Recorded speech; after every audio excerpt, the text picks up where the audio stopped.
Hi guys, welcome back to my YouTube channel and thank you so much for subscribing, liking and comment. अगर आपकी side से कुछ भी suggestion हो please feel free to let me know. आज का vlog है crypto market में। 10 अक्टूबर 2025 वो सब नॉर्मल था।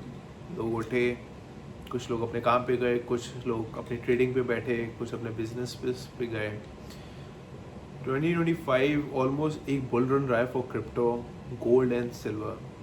किसी ने 70 to 80% रिटर्न दिया है, किसी ने 40 to 50% और इवन क्रिप्टो में भी 30 to 40% रिटर्न जा रहा था by end of the year. लोग ट्वीट कर रहे थे नेक्स्ट बुल रन कन्फर्म्ड। ये सबको लग रहा था, एक ऑप्टिमिज्म बना हुआ था कि मार्केट ऊपर ही जाएगा। बट आपको ये नहीं पता, लोगों को नहीं पता, हमको नहीं पता, किसी को नहीं पता कि नेक्स्ट मिनट क्या होगा। लोग एक मिनट में आबाद हो जाते हैं और एक एक मिनट में बर्बाद हो जाते हैं। ये एक लाइव एग्जाम्पल है 10 अक्टूबर 2025 का। ऐसा क्या हुआ, $19 बिलियन यानी 1,60,000 करोड़ सिर्फ आधे घंटे में मार्केट से वाइप्ड आउट हो गए। किसी को कुछ नहीं पता था। कोई ट्रेड करने बैठा है और देख रहा है कि बस उसकी एसेट्स है वो पानी की तरह उसके हाथ से फिसल रहे हो, वो कुछ नहीं कर पा रहा है। तो आज इस एपिसोड में हम जानेंगे कि ऐसा क्या हुआ और किस वजह से हुआ और इसके जो रिजल्ट्स हैं वो क्या कह रहा है। एक दिन पहले 9 अक्टूबर 2025 को चाइना ने अनाउंस किया कि rare earth metals and magnet technology के जो भी प्रोडक्ट्स होंगे उस पर वो एक्सपोर्ट कंट्रोल लगाएगा। आप मानोगे नहीं, वो अर्थ के 90% ऑफ रेयर अर्थ मेटल्स के एक्सपोर्ट को कंट्रोल करता है और ऐसी किसी कंट्रीज़ के पास ऐसे प्रोडक्ट्स नहीं हैं जो वो एक्सपोर्ट कर पाएँ। जब उसने अनाउंस किया तो जो भी ट्रेडर्स थे, मार्केट इन्वेस्टर्स थे, उन सबको ये लगा कि अब आईटी और ऑटोमोबाइल इंडस्ट्री, डिफेंस इंडस्ट्री पे बहुत ज़्यादा ही ड्रॉप आएगा। तो लोगों ने ऑलमोस्ट सेल करना अपने स्टॉक्स को चालू कर दिया था इससे पहले कि वो मनी लूज़ करना स्टार्ट करें।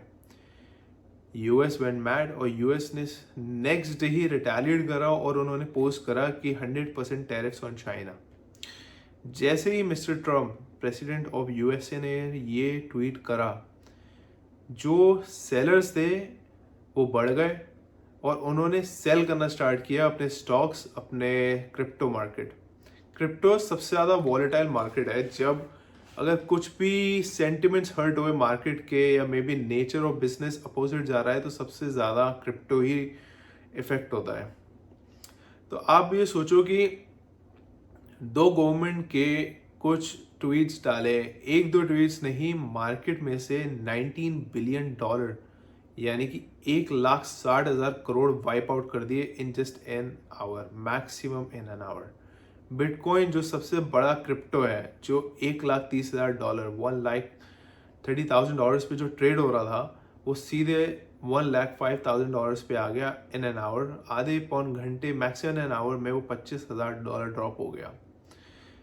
18 लाख ट्रेडर, 1.8 मिलियन ट्रेडर्स ने अपनी जनरेशनल वेल्थ, अपने पूरे वॉलेट, जितने भी उन्होंने अपनी ट्रेडिंग इन्वेस्टिंग से कमाया था इन एन ईयर और मे बी 10 साल 15 साल में, सब जीरो हो गया, सब वाइप आउट हो गया।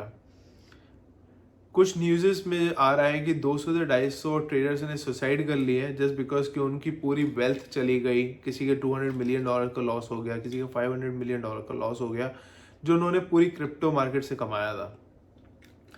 सिर्फ मेरे पता है आपको, मेरे को फैसिनेटिंग क्या लगता है इसमें, एक 26 अल्फ़ाबेट्स का कॉम्बिनेशन एक इंसान बनाता है, उसमें 2 लाइनें टाइप करता है और मार्केट के 1,60,000 करोड़ उड़ गए। मतलब मुझे उससे ज़्यादा फैसिनेटिंग ये नहीं लगा कि कुछ और भी हो सकता है। लोग बिटकॉइन पे इन्वेस्ट करे जा रहे थे क्योंकि वो ऑलरेडी 1,30,000 पे पहुंच गया था। 1,30,000 INR में नियर बाय तो हुआ 1,05,00,000 पे एक बिटकॉइन ट्रेड वाला था।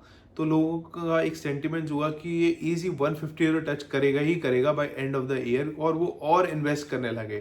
कोई $10 इन्वेस्ट कर रहा है तो वो 100 करने लगा, 100 वाला 1,000, 1,000 वाला 5,000। वो इतना ग्रीडी वो लोग हो गए थे कि उन्हें ये नहीं पता चला कि अगर मार्केट कुछ भी करके अगर उन्होंने नेगेटिव टर्न लिया तो उसको बचाना बहुत मुश्किल हो जाएगा। तो और यही हुआ 10 अक्टूबर 2025 को। जिसमें 1,60,000 करोड़ वाइप्ड आउट हो गए। कितने सारे स्टॉक्स थे, एप्पल, टेस्ला, मेटा, बहुत सारे स्टॉक्स पे 20-25% लूज हुआ। बिटकॉइन पे ऑलमोस्ट 25%, इथेरियम जो उसके ऑलमोस्ट सिमिलर ही चलता है उसमें भी 20% ड्रॉप आया। तो एक यही एक 2-3 लेसन है जो इसने हमें सिखाए हैं इस ट्रेड मार्केट ने, इवन जो भी अभी क्रैश आया, क्योंकि वो क्रैश आज तक कभी नहीं आया है। इवन जो कोविड आया था, कोविड में भी जो क्रैश आया था वो $1 बिलियन का था, सिर्फ 10,000 करोड़ से 12,000 करोड़ तक का था। बट इस क्रैश ने ऑलमोस्ट 18 to 19 टाइम्स उससे हायर था, उससे बड़ा था, और कोई इमेजिन भी नहीं कर सकता था कि ऐसा क्रैश आ सकता है।